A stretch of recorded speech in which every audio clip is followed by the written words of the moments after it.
Krishna, how are you? पहले से बढ़िया बढ़िया बने रहो, कुछ नया करते रहो। जिंदगी में नया करना बहुत ज़रूरी है। पर डे हर घंटे कुछ ना कुछ नया करते रहो। तो देखिए आज हम लोग क्या करेंगे। सबसे पहले तो मैं आपको कुछ टॉपिक जहाँ पे मुझे लगेगा कि ये कुछ एक्सेप्शन में है या कहीं पे लगेगा मुझे कि स्टूडेंट को इसको पढ़ना बहुत ज़रूरी है, उन टॉपिकों को मैं आपके साथ डिस्कस किया करूँगा। और आप भी कोशिश किया करिए कि 2 चैनल हैं, दोनों को भी आप सब्सक्राइब कर लो। हालांकि एक थोड़ा सा बड़ा है, नेट गेट के लिए करा करेंगे, लेकिन वहाँ पर भी कुछ ऐसे कॉन्सेप्ट होते हैं जो आप एक बार देख सकते हो। और ज़्यादातर जब अब वीडियो बनाने वाले हैं वो क्वेश्चंस पे बनाने वाले हैं, लेकिन छोटे छोटे टॉपिक पे भी बनाएंगे जिसमें मुझे लगता है कि आपको वो टॉपिक समझना बहुत ज़रूरी है। तो किसी भी वीडियो को स्किप ना करें और सारे वीडियो को 5 मिनट 10 मिनट्स जब भी आपके पास टाइम हो जरूर देखें, ठीक है। चलिए तो आज हम लोग डिस्कस करते हैं BeCl2। यहाँ पर बहुत सारे बच्चों को लगता है कि ये BeCl2 कभी हम कुछ कहते हैं, कभी कुछ कह रहे हैं, सॉलिड में अलग कह रहे हैं, लिक्विड में वेपर में अलग कह रहे हैं। क्या होता है एक्चुअली में BeCl2 की स्ट्रक्चर, ठीक है। तो सबसे पहले हम BeCl2 के बारे में समझते हैं।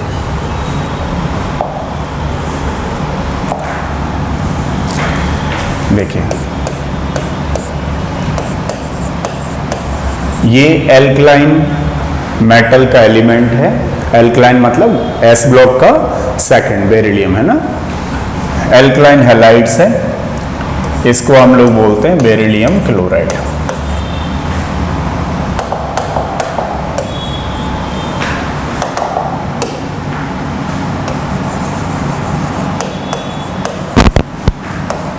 Beryllium chloride. अब देखिए बेरिलियम क्लोराइड में क्योंकि कई बार आप देखते हो, पढ़ते हो, फिर भूल जाते हो, पढ़ते हो, भूल जाते हो, तो अब थोड़ा सा इसको ध्यान रखना है। कैसे बनता, कैसे, ये प्रिपरेशन मेथड कैसे होती है इसकी प्रिपरेशन मेथड ये कोक होता है, इसको हम क्लोरीन के साथ ट्रीट करते हैं तो हमारे पास बनता है beryllium chloride plus CO, carbon monoxide. तो ये इसकी प्रिपरेशन मेथड होती है, ठीक है। अब इसकी स्ट्रक्चर को लेकर के प्रॉब्लम रहती है। तो ये मान लीजिए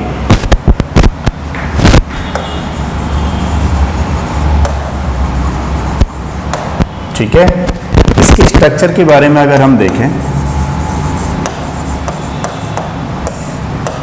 तो सॉलिड BeCl2 जो होता है, सॉलिड BeCl2, इसकी स्ट्रक्चर चेन होती है। कैसी स्ट्रक्चर होगी? Chain structure. चेन स्ट्रक्चर कैसे होती है इसकी वो देखिए। जैसे फॉर एग्जाम्पल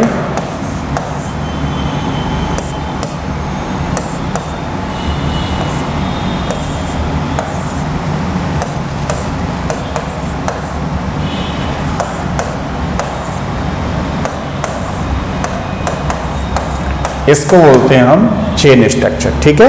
एक और चीज, क्लोरीन के वैलेंस इलेक्ट्रॉन कितने होते हैं? 7। तो 7 में देखो 2 तो यहां डोनेट कर दिए, एक ये रहा 3 और ये 4 यहां पे बचे, ठीक है। ये चीज आपको ध्यान रखना है। अगर हम बात करें सॉलिड BeCl2 की, तो सॉलिड BeCl2 की जो स्ट्रक्चर होती है वो चेन लाइक स्ट्रक्चर होती है, चेन स्ट्रक्चर होती है। में हाइब्रिडाइजेशन है वो होता है हमारे पास sp3 हाइब्रिडाइजेशन, ठीक है। इसका ध्यान रखना है आपको। अब बात करें हम लोग यहां पर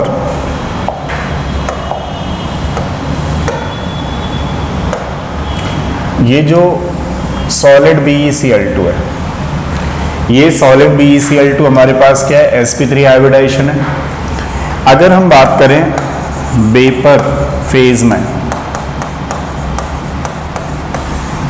वेपर फेज का जो BeCl2 होता है वो ध्यान रखिएगा डाइमर बनाता है। BeCl2 की जो वेपर फेज होती है उसमें ये डाइमेरिक फॉर्म में एग्जिस्ट रहता है। तो ये जो डाइमेरिक फॉर्म है इसकी, ये किस तरीके से बनती होगी, वो देखिए।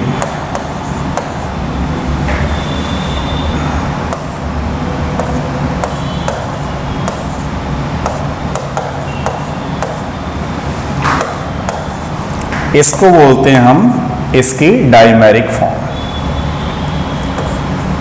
ठीक है, इस तरीके से। अब इसकी जो डाइमेरिक फॉर्म है, समझ रहे हो आप लोग, और ये इसकी जो चेन स्ट्रक्चर है, सबसे पहले इस जो चेन स्ट्रक्चर में बेरिलियम का कोऑर्डिनेशन नंबर कितना होगा। तो देखिए ये जो बेरिलियम है ये 4 एटम से सराउंडेड है, 1 2 3 4, यहां पर भी 4 से 1 2 3 4, तो इसका जो कोऑर्डिनेशन नंबर है वो कितना हुआ 4, ध्यान रखिएगा।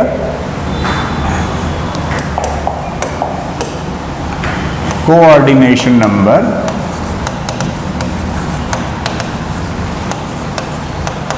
4। मैं किसकी बात कर रहा हूं, आपको सॉलिड BeCl2 के बारे में बता रहा हूं। लेकिन मान लीजिए यहां पर वेपर फेज में आ जाता है, तो वेपर फेज का जो कोऑर्डिनेशन नंबर रहेगा वो देखिए कितना होगा 3। यहां पर जो ये बेरिलियम है वो कितने से सराउंडेड है, 1 2 एंड 3। तो इसका जो हाइब्रिडाइजेशन है वो होता है, ध्यान रखिएगा, डाइमेरिक फॉर्म में sp2, जिसको बोल रहे हैं हम लोग ट्राइगोनल प्लेनर। लेकिन होता क्या है कि जो इसका कोऑर्डिनेशन नंबर है, इसका कोऑर्डिनेशन नंबर होता है, ध्यान रखिएगा 3। यहां पे इसका कोऑर्डिनेशन नंबर है 4, यहां पे इसका कोऑर्डिनेशन नंबर 3। अब मैं जो आपको सबसे इंपॉर्टेंट लाइन बता रहा हूं वो सुनिएगा। इंपॉर्टेंट बात यह है कि ये जो इसकी डाइमेरिक फॉर्म है, ये जो डाइमर बना हुआ है, डाइमर का मतलब 2 से मल्टीप्लाई करना, जो ये डाइमर बना हुआ है, जो इसकी डाइमेरिक फॉर्म है, इस डाइमेरिक फॉर्म में क्या होता है कि जब ये डिसोसिएट होता है तो डिसोसिएशन होने पर 80% लीनियर स्ट्रक्चर में कन्वर्ट हो जाता है इसका पार्ट। डाइमेरिक फॉर्म का 80% पार्ट जो होता है वो लीनियर में कन्वर्ट हो जाता है और 20% पार्ट अलग निकल जाता है। इसलिए जब भी कभी क्वेश्चन आ जाए आपके एग्जाम में कि भाई वेपर फेज में BeCl2 है, तो हम इसको नहीं लिखते sp2 हाइब्रिडाइजेशन को, क्योंकि जो ये एग्जिस्टेंस पे है इसका डिसोसिएशन होता है, और डिसोसिएशन होने पर जो मोर अमाउंट है वो किस में कन्वर्ट हो जा रही है, इसकी लीनियर में। लीनियर का मतलब इस तरीके से। अब इस समय इसका जो हाइब्रिडाइजेशन है वो है sp। कौन सा हाइब्रिडाइजेशन है, sp। तो अब ध्यान से सुनिएगा मेरी बात को, जब भी कभी क्वेश्चन आपके एग्जाम में आ जाए कि सॉलिड BeCl2 की स्ट्रक्चर कैसी होगी, तो आपको लगाना है tetrahedral sp3 hybridization, sorry not tetrahedral, chain structure. Solid BeCl2 आ जाए तो चेन स्ट्रक्चर, ठीक है, कौन सा हाइब्रिडाइजेशन, sp3, कोऑर्डिनेशन नंबर कितना 4। लेकिन मान लीजिए अगर वेपर फेज में आ जाए तो आप डाइमेरिक फॉर्म ना लगा करके उसमें वहां पे लीनियर होगा, तो लीनियर लगाना है। समझ में आ गया, सॉलिड में चेन स्ट्रक्चर और वेपर फेज में लीनियर होगी, क्योंकि ये फर्दर डिसोसिएट होता है और डिसोसिएट होने पर 80% पार्ट किस में चला जाता है, लीनियर में चला जाता है। इसलिए जो हम इसको देते हैं बोलते हैं वो बोलते हैं लीनियर, ठीक है। अच्छा, लीनियर का कोऑर्डिनेशन नंबर कितना होगा 2, क्योंकि ये जो बेरिलियम है वो कितने से सराउंडेड है, 2 से। इस बात का आपको ध्यान रखना है।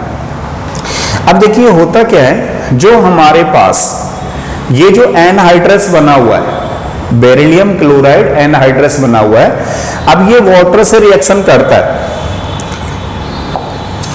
तो हम बोलेंगे it is soluble in water. जब ये वाटर में सॉल्युबल होता है तो देखिए एक कंपाउंड बनाता है, कितने कंपाउंड बनाता है, कितना कोऑर्डिनेटेड कंपाउंड बनाता है, कोऑर्डिनेशन नंबर 4। तो यहां पर 4 कोऑर्डिनेशन नंबर कंपाउंड बनाता है, जिसका कि कोऑर्डिनेशन नंबर होगा 4। और जब ये वाटर से रिएक्शन करता है तो ध्यान रखिएगा वहां पर एक्सोथर्मिक रिएक्शन होती है, एक्सोथर्मिक रिएक्शन, ठीक है। इस बात का भी आपको ध्यान रखना है।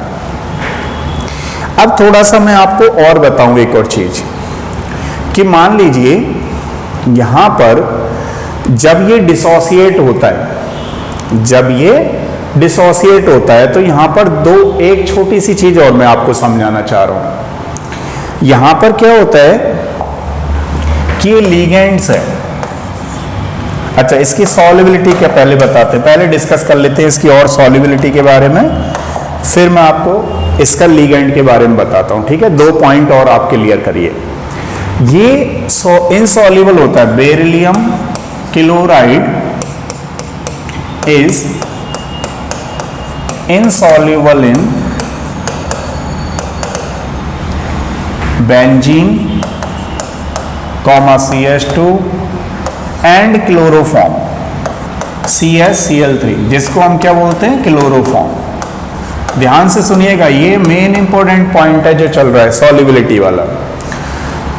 Beryllium chloride is insoluble in benzene, carbon disulphide and chloroform, but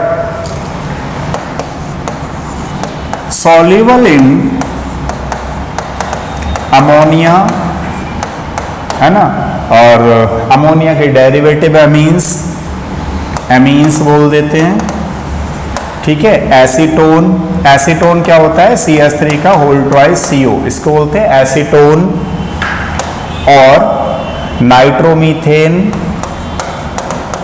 nitromethane. अब ऐसा क्यों, बिकॉज ऑफ इसके जो लॉन पेयर इलेक्ट्रॉन्स होते हैं, इनमें जो लॉन पेयर इलेक्ट्रॉन्स होते हैं, जैसे कि इसमें है एमीन्स के डेरिवेटिव्स में, नाइट्रोमीथेन में है, ठीक है, नाइट्रोमीथेन में है लॉन पेयर इलेक्ट्रॉन्स, तो इसके जो लॉन पेयर इलेक्ट्रॉन्स की वजह से इसमें ये सॉल्युबल होता है। ठीक है, ध्यान रखिएगा, ये भी नॉन पोलर टाइप के सॉल्वेंट हैं, लेकिन फिर भी यहां पर डाइपोल डाइपोल इंटरेक्शन हो सकता है, तो ये जिसमें लॉन पेयर इलेक्ट्रॉन पाया जाता है उसमें ये सॉल्युबल होता है। ठीक है, इस चीज का आपको ध्यान रखना है। एक और चीज, मान लीजिए यहां पर हमारे पास इसको कोऑर्डिनेशन कंपाउंड से जोड़ते हैं, एक वीक लिगेंड है और एक स्ट्रॉन्ग लिगेंड है, week ligand and strong ligand. जब ये वीक लिगेंड के साथ रिएक्शन करता है तो वीक लिगेंड के साथ कोऑर्डिनेटेड कंपाउंड ये 2 ये बनाता है, 2 ये बनाता है, तो कोऑर्डिनेशन नंबर 4 वाले कंपाउंड बनाता है। लेकिन मान लीजिए जैसे वीक लिगेंड हमारे पास कौन से हैं, लाइक एज द उस तरीके से एमीन्स वगैरह, ठीक है, एमीन हालांकि स्ट्रॉन्ग में आ जाता है, यहां बात चल रही है वीक लिगेंड। अगर वीक लिगेंड आ जाए तो आपको यहां पे कोऑर्डिनेटेड करना है उसको। मान लीजिए अगर स्ट्रॉन्ग लिगेंड आ जाते हैं तो स्ट्रॉन्ग लिगेंड के केस में ये कुछ इस तरीके से चला जाता है, मतलब क्या है कि ये आयोनिक कंपाउंड बनाता है। ध्यान दीजिएगा, वीक लिगेंड के साथ ये इस तरीके से कोऑर्डिनेटेड रहता है और स्ट्रॉन्ग लिगेंड के साथ ये आयोनिक सॉल्ट बनाता है, लेकिन दोनों के केस में ये टेट्राहेड्रली होता है। ठीक है, और ये इसका कोऑर्डिनेशन नंबर 4 से ज़्यादा नहीं हो सकता। तो ये वाली बात काफ़ी इंपॉर्टेंट है। ये हो सकता है IIT वगैरह के लिए इंपॉर्टेंट नहीं है, ये नेट वगैरह में आ सकता है, बट ये जो यहाँ तक के केस है वो बहुत इंपॉर्टेंट है। ठीक है, उम्मीद करते हैं आपको समझ में आया होगा। इसी तरीके से आपको क्वेश्चन डालते रहेंगे और पढ़ते रहिए। नेक्स्ट वीडियो में मिलते हैं, तब तक के लिए थैंक यू सो मच।